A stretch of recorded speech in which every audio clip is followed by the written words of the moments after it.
back after a long break, and today I'm coming at you with a Purrely Spright deck list for post-Infinite Forbidden.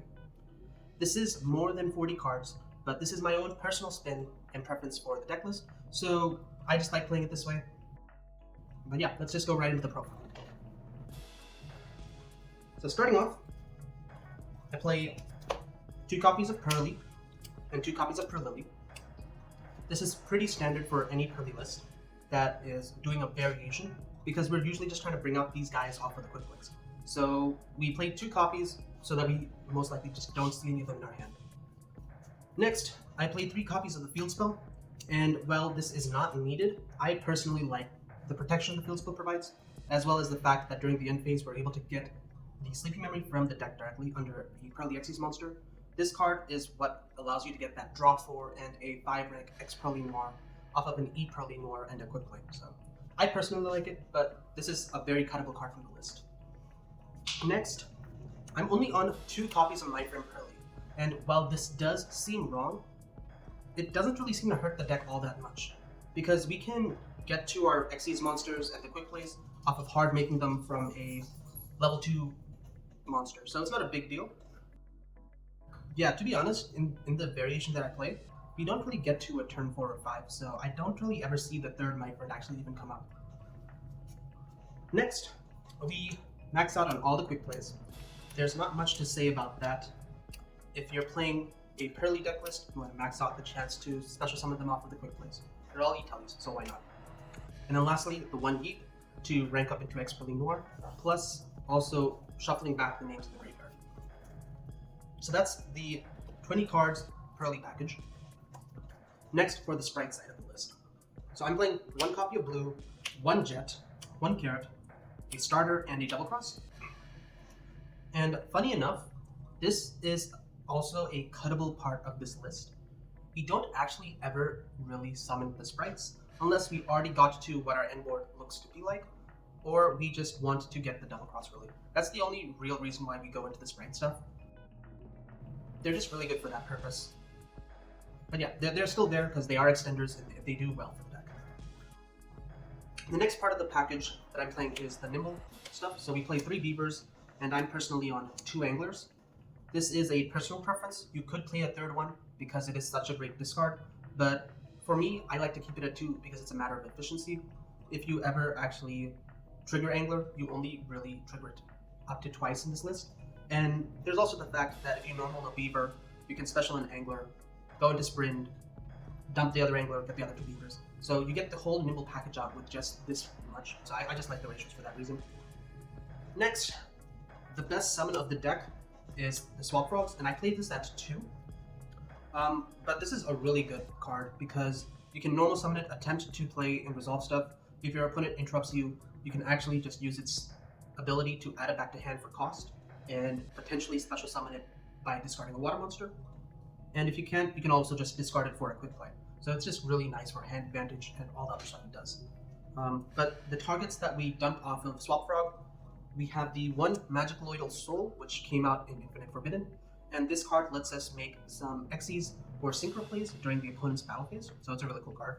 And the other card that we dump is the Mirror Mage of the Ice Barrier, and everybody who plays Sprite knows this, but we use this search the Freezing Chains, and this gets us to basically totally awesome, which is honestly a really good card because it's a non-negate and you get that follow-up when it goes to the graveyard by adding back a Nimble Beaver from the graveyard. So really strong stuff. Next, I play the 1 statue because I am on the White Rabbit. I really like it, and so we play it. And I also have the Silhouette Trick. So I play 2 continuous traps in this list, but they come up in different scenarios. So I like the option to actually choose between the 2 of them. But yeah, that's the Sprite stuff. Finally, for the non-engine, I'm on 1 Talents, 1 Call By, 2 Ash, 2 Ogre, 2 Droll, and 3 Baylor. So these are all hand traps that you can play from the hand if you draw it, so I like them. And then there's Talents and Call By, which are just really good in general. But we play them at 1. If we see it, it's nice. I just play the Baylors at 3 because they are not once per turn. but all the other ones are, so I like the ratios of 3-2 for that reason. But yeah, that's the non-engine. Now for the spicy stuff. In the extra deck, we are on 1 copy of Zeus, 1 Purrely Happiness, and 1 Purrely Noir. These 3 are basically the boss monsters for the deck. Going first, you want to always make Purrely Noir because it is a towers, and you can also just make it off of Eep. And just the additional draws that you get from the 2 Sleepy, plus the bounces, are really strong. And then going second, we try to go into an Purrely Happiness to OTK the opponent, because we can do lethal damage now with this deck list, with the Sprite stuff. So you can OTK with this guy, and you can just bring him out by normal summoning a Beaver, making an Purrely Plump, sucking up 2 quick plays, potentially a Pretty Memory, and yeah, you just get a huge Purrely Happiness this way.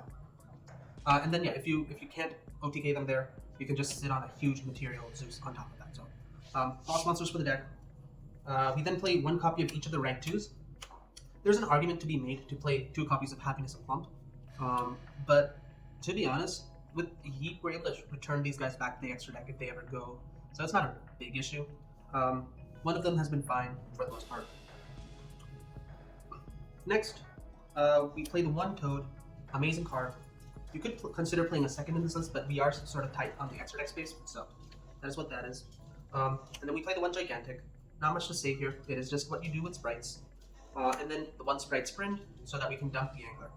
Alternatively, if you already got through all your Nimble Anglers, you can dump the Mirror Mage, or even the Magic Loyal Soul, so it's just a good free dump.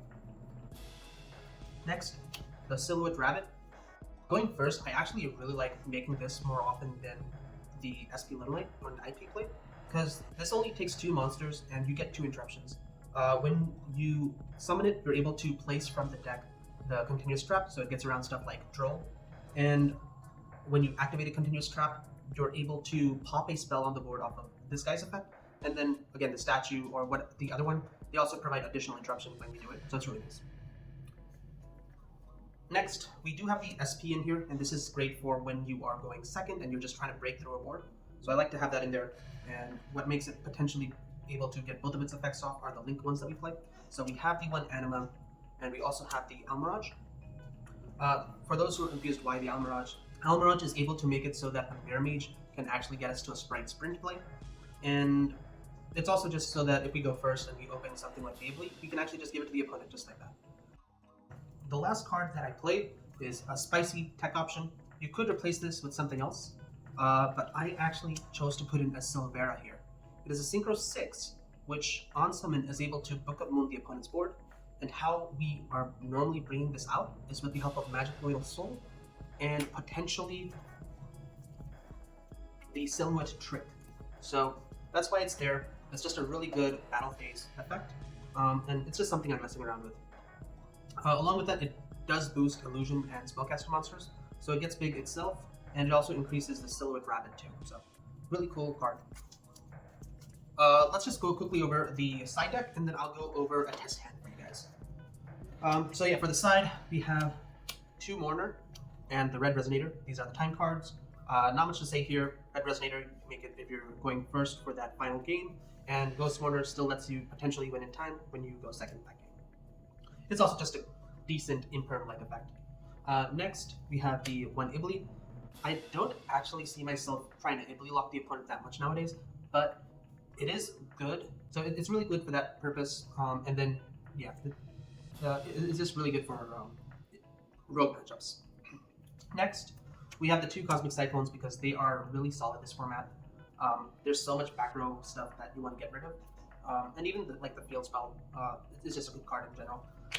We then play the 2 Thrusts, and this is just so that we can search our board breakers, which include a Change of Heart, a Duster, the D Barrier for when we go first, the Black Bolt Lapse, which honestly we could consider playing more because this is a really great card in Purrely. Going first, you can set it and it prevents your opponent from special summoning monsters with the name that you declare, and going second, you're able to basically shut down a monster by banishing it from the graveyard. And we would normally do that by just discarding it for a Purrely quick play. The last 3 cards that I played are currently 3 copies of Imperm to switch out with Valor when I go second, but I could easily see this becoming Droplets because they are non-targeting Imperm-like effects. So yeah, that is where I'm currently at with my list. So for a test hand, let's just quickly shuffle this stuff up. Alright, so starting off, our opening hand is a Pretty Memory, a Mind from Purrely, Freezing Chains, a Mind from Purrely, and a Swap Frog. This is somewhat of a rough hand because we did open both of the Mind from Purrelys, but it's not the worst. We'll start with playing Mind from Purrely, and we'll attempt to use its effect here to get access to... No, let's go for the Field Spell here. Like I said, I just really like the Field Spell because of the protection it provides. Okay. So from here, we need to keep the Freezing Chains in hand if we want to make our Totally Awesome. So we're going to go ahead and play the Field Spell. And we're going to do... Let's see. Let's actually do this. We'll normal summon Swap Frog and see if the opponent interrupts us. If they don't, in which case we can just directly go into our Totally Awesome. In the case that our opponent does interrupt us, we can actually return this back to the hand and actually discard it for the Purrely Pretty Memory, which is a really neat play we can do. But yeah, we will normal summon, we then play the Freezing Chains to bring back the Mirror Mage, and we get to our Toad. From here, we have no options. We will use the Purrely Pretty Memory, and we will discard My Friend Purrely here. And this will just get us to a Purrely, and Purrely is going to add us the copy of the Yeet.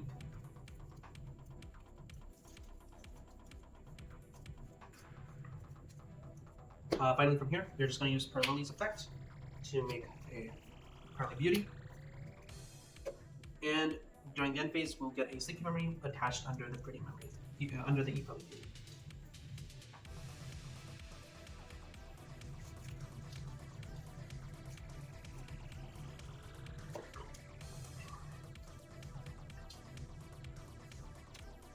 So even here, when we go to the opponent's turn, we will start by going to standby phase, detaching a material from Totally Awesome, and that will get us our Swap Frog, which will dump to the graveyard our Magic Ladle Soul. So technically, because we have the Yeet, that also will summon the Magic Ladle Soul when we rank up into X-Purrely more. So what we have here now is one. We go to the standby phase still, we have to draw one from Purrely Beauty. That gets us a Pretty Memory. From here, we have one monster in the game, which afterwards we will rank up into the X-Purrely more.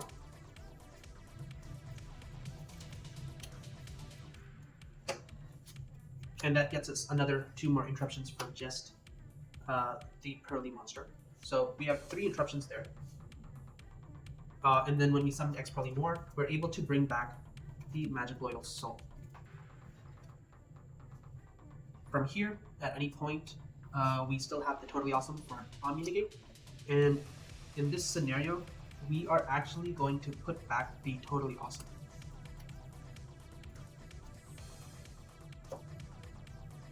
So that's the 4th interruption.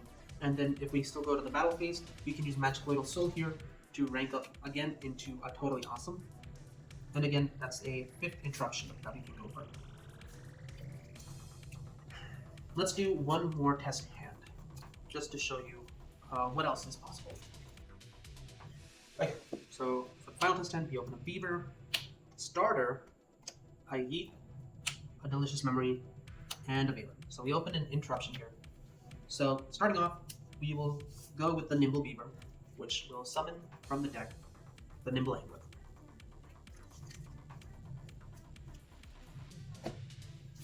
From here, we're actually just going to go directly into a Gigantic Sprite. And since I actually have the Purrely Yeet in hand, this is going to be a fun play. We're going to attempt to activate Gigantic Sprite, and in the same chain, we will use Delicious Memory, pitching the Veiler. And that's going to summon from the deck a Purrely,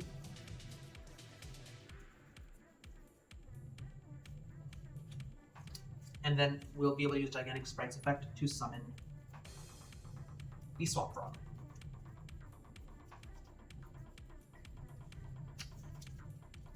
From here in a new chain, we will again chain block the Swamp Frog. So this will be chain link 1, chain link 2. Purrely will add to us my friend Purrely.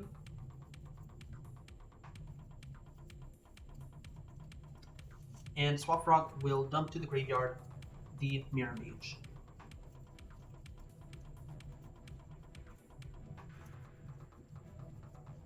And that Mirror Mage in a new chain will then add to our hand a copy of the Freezing Chains. We'll just go ahead and activate my friend Purrely now, and I'm going to use this to get a copy of the field spell. And this just gives additional protection and follow-up. So we'll activate the field spell here. We'll go ahead and activate the Freezing Chains, and this will bring back the Mirror Mage.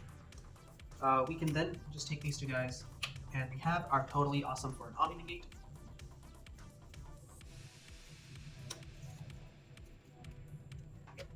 We'll go ahead and use the effect of Purrely to make the plump.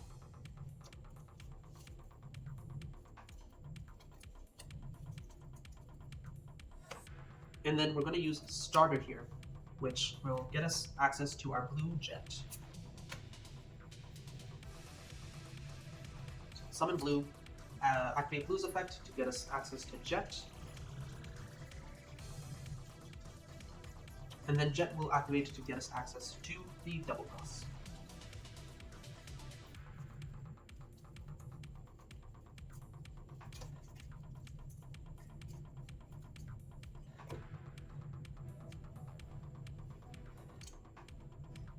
Before I forget, let's just dump the Immo Beaver. Okay.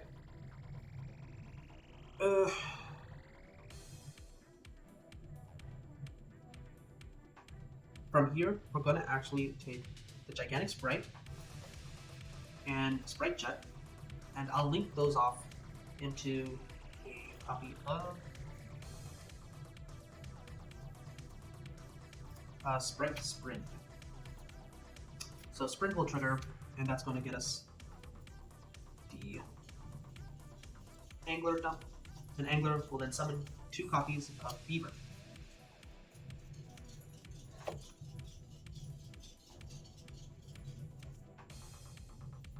From here, we will actually go for what? We can do a few options. I'm thinking we go for the Silhouette Rabbit here.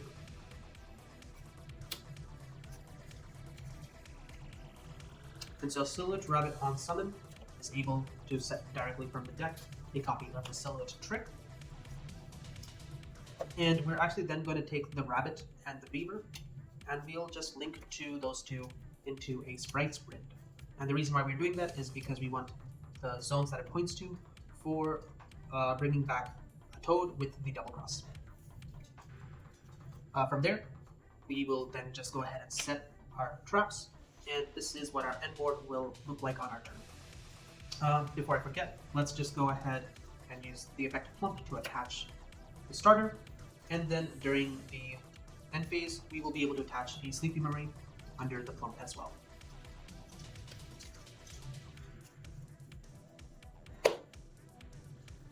This is a very impressive board, and basically what is going to be the end board during the opponent's turn is we are able to start off by going to the standby phase, and we'll start off by triggering the Totally Awesome's effect to detach a Swamp Frog, and we will summon a Swamp Frog.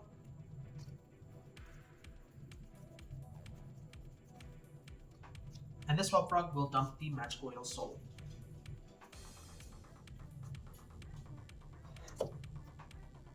From there, we will be able to draw one with Plump. And if there are any other spells or traps in the graveyard, we can just attach that real quick.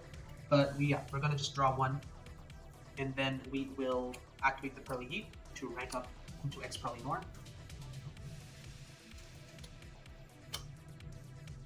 And this is a 5 material X Purrely Noir at the minimum.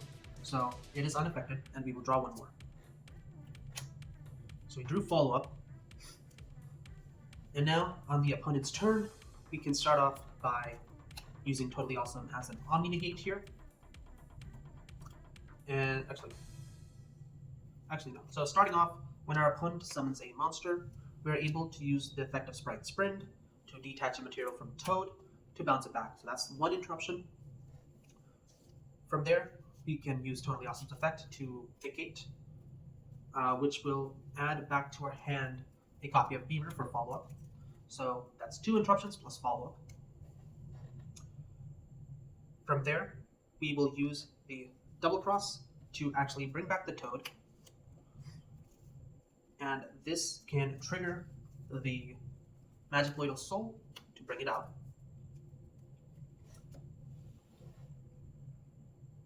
From there, we can use Totally Awesome's negate one more time. So that is now 1, 2, 3. So that's, I think, the 4th interruption as of right now. 1, 2. Yeah, so that's interruption number 4. We still have SP Little Knight's effect to banish something when it activates its effect. Interruption number 5. We still have all of X Purrely Noir's shuffles, so that's 6, 7, and then at any point we can bring out the Silhouette Track, which will be 1 negate, so 8. And then when we go to the battle phase, we can again Synchro 6 to Book of Moon the opponent's board for 9. And if we still get to the end phase after all of that, we can use the effect of the field spell to get a Delicious Memory from the deck. And then still during the end phase, we can shuffle back one more thing. So that's a total of 10 potential interruptions here. And then again, as we go to the next turn, we will draw a card. We can then normal summon the Beaver, bring back something from the grave, and yeah, we can just hard make flump, just make a huge X Purrely Noir, and go for game. So yeah, the board's pretty impressive. The deck is very explosive, and it can play through a bunch of interruption. I would highly recommend you guys check it out. Even if this is not a 40 card list, this is still very capable, very powerful, and there honestly aren't really that many dead hands where you can't do a single thing. But yeah, that's it for my deck profile. I hope you guys enjoyed.